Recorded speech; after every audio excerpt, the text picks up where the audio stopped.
혹시 마음속의 모든 파도가 완전히 잠잠해진 순간 상상해 보신 적 있나요?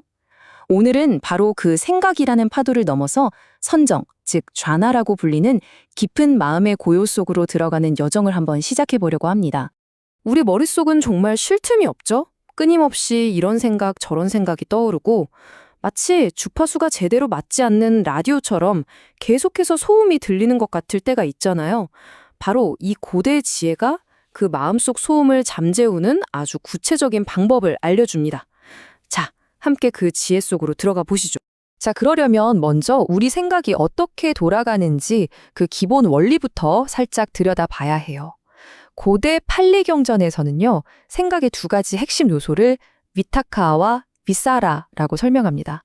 이 두 가지가 바로 우리 마음속에서 일어나는 모든 생각의 시작과 지속을 담당하는 주인공들이죠. 자, 첫 번째가 바로 위타카인데요.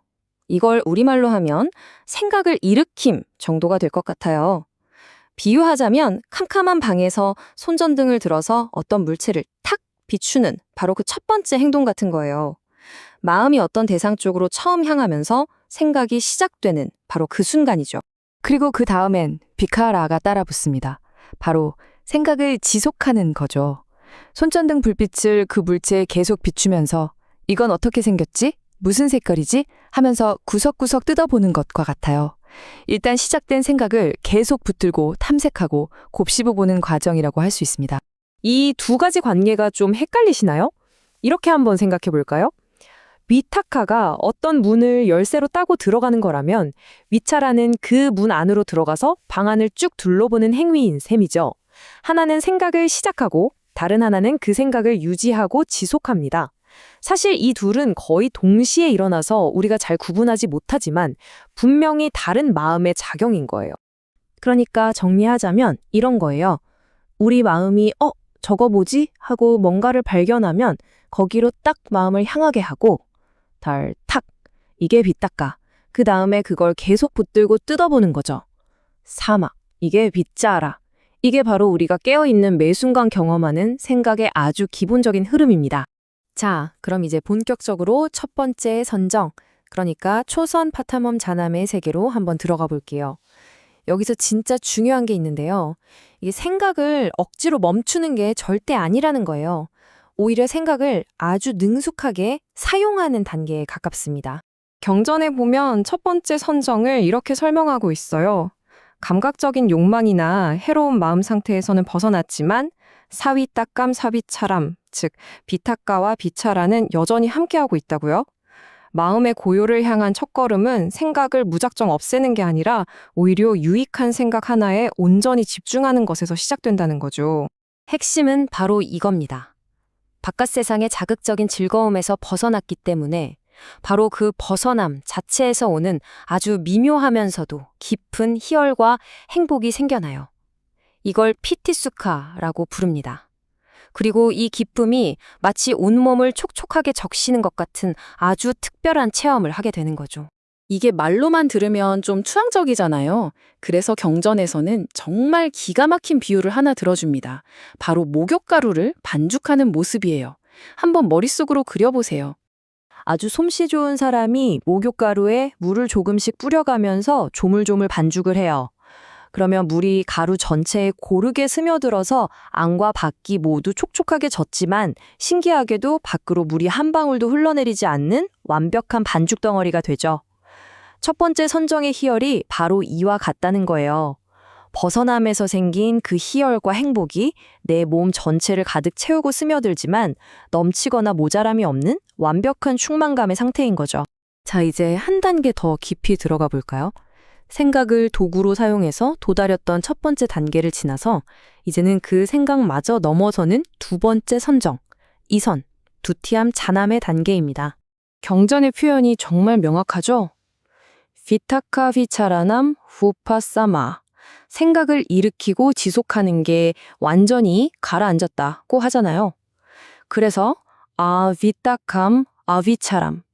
더 이상 생각을 일으키지도 지속하지도 않는 그런 상태에 이른 겁니다.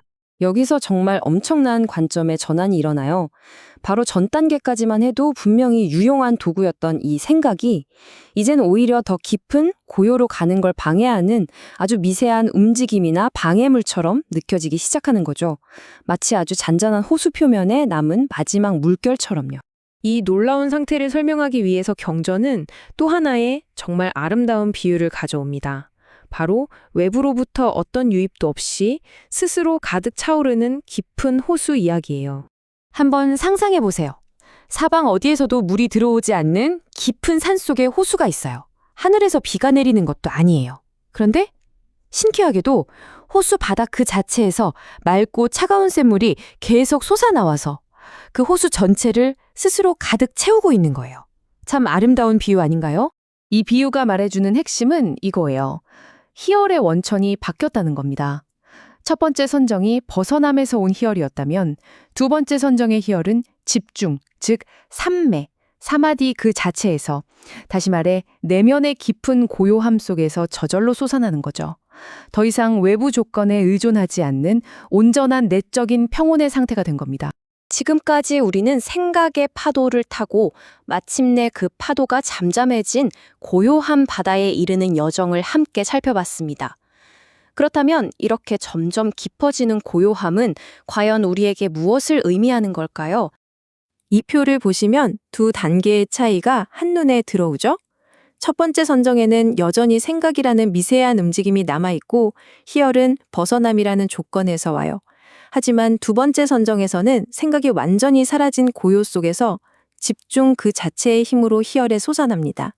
마음이 점점 더 근원적인 차원의 평온으로 나아가는 과정인 셈이죠. 그렇다면 이 모든 과정이 궁극적으로 향하는 곳은 어디일까요?